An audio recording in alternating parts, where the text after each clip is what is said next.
Siapa yang mengajukan izin untuk pergi ke rest area? Saya tidak tahu kalau berhenti di rest area. Saya pun tahu setelah penyidik Bareskrim menyetelkan CCTV kepada saya, karena saat di perjalanan saya hanya tidur istirahat.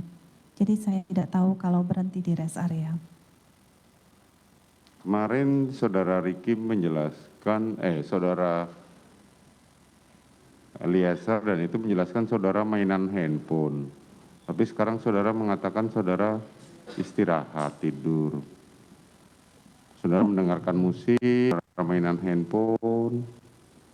Mohon maaf yang mulia, di mobil itu ada saudara Kuat dan juga Susi. Saya sepanjang perjalanan saya hanya tidur istirahat karena saya tidak enak badan dan malam itu saya tidak bisa tidur. Malam itu tidak bisa tidur, oke. Berangkat jam berapa saudara dari Pagi, sekitar jam 9 atau jam 10. jam 9 atau jam 10? Tiba di langsung ke Saguling. Siap. Setahu saya Saguling. Siapa yang menyetir? Waktu di awal Kuat, Richard di sebelah kiri, di belakang driver saya, sebelah kiri saya Susi.